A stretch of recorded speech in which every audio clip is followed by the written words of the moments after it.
Salut tout le monde, c'est Pavel officiel et dans cette vidéo je vais vous montrer les meilleures places à visiter à Montréal. De plus, en ce moment on se trouve au Silo 5, une vieille usine abandonnée dans les années 1990.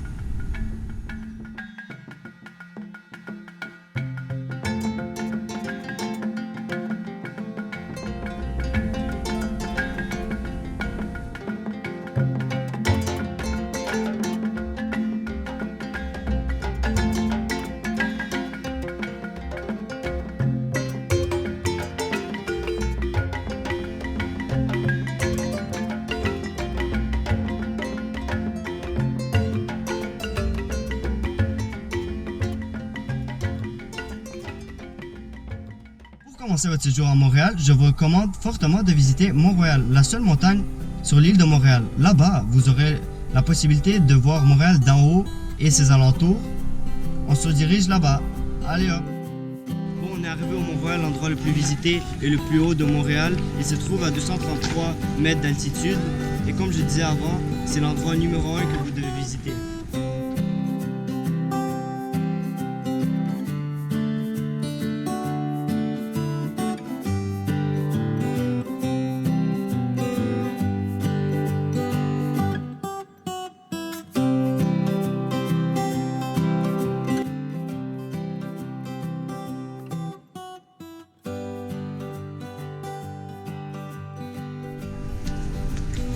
On est en train de marcher vers le Schwartz, le restaurant que vous devez absolument visiter. Vous avez vu la grande file qu'il y a, c'est un restaurant très populaire. Il y a eu beaucoup de célébrités qui ont mangé dans le restaurant.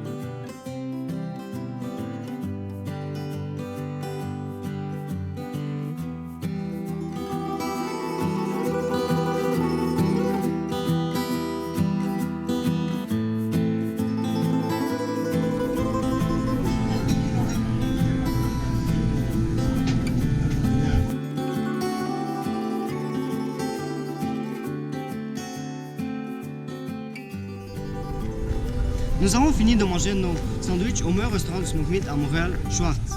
Il a été fondé en 1928 par une famille hébreuse. De plus, il y a vraiment un vibe historique, car en effet, il a survécu à la Deuxième Guerre mondiale, puis à une presque faillite. Il faisait même du trafic de violon pour survivre à la faillite. Maintenant, parlons de nourriture. La viande, c'est la cause principale de la réussite, car elle est juste trop bonne. Elle vous fond dans la bouche.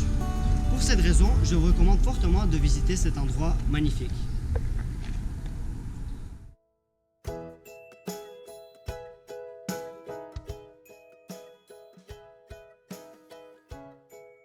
Frère André est né le 9 août 1845, puis il est mort à 91 ans. Il a marqué l'histoire du Québec car il a réussi à faire construire l'Oratoire Saint-Joseph. L'Oratoire Saint-Joseph est la troisième place que vous devez visiter. Il a été inauguré en 1904 grâce aux nombreux dons ramassés par le frère André. Cet établissement peut être vu de plusieurs endroits dans la ville et même à l'extérieur de l'île de Montréal.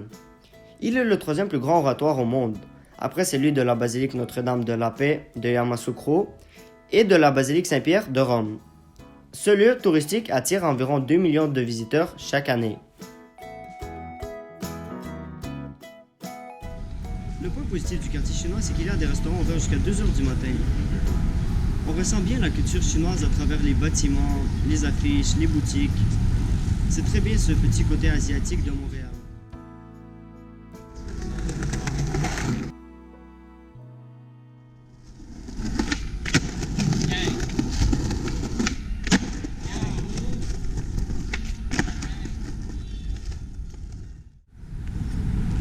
Vous êtes le grain de sénève qui croîtra et multipliera et se reprendra dans tout le pays. On se retrouve devant la deuxième plus grande église de Montréal, l'église Notre-Dame. La façade de celle-ci date depuis 1830. Viens, on montre un peu l'église.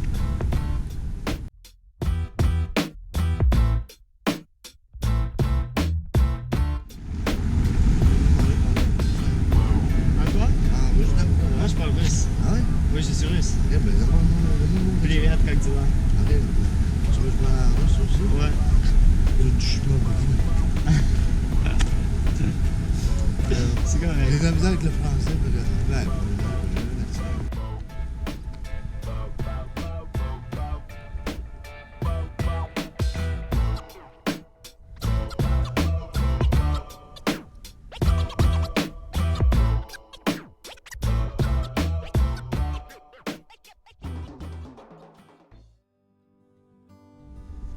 l'ancien banque de Montréal qui se trouve derrière moi.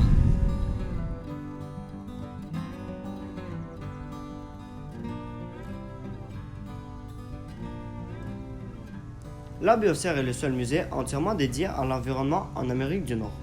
Ce bâtiment magnifique abritait le pavillon des États-Unis lors de l'Expo 67. Ce chef-d'œuvre architectural a été conçu par le célèbre architecte américain Buckminster Fuller.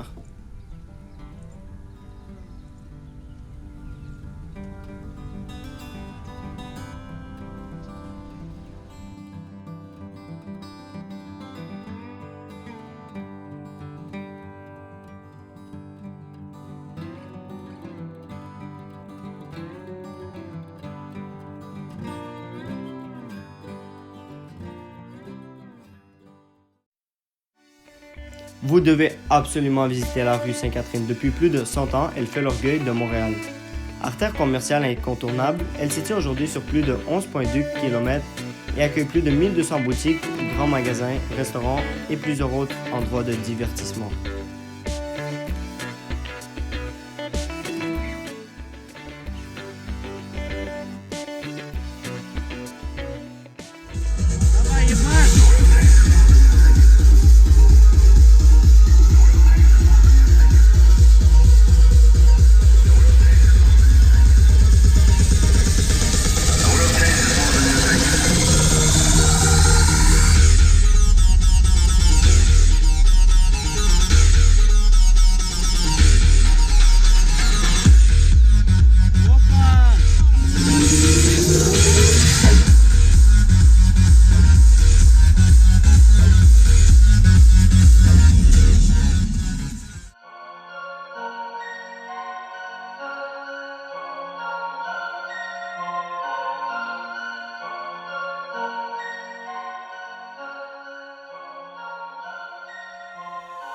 Wow, tu as un dommage sur la tête?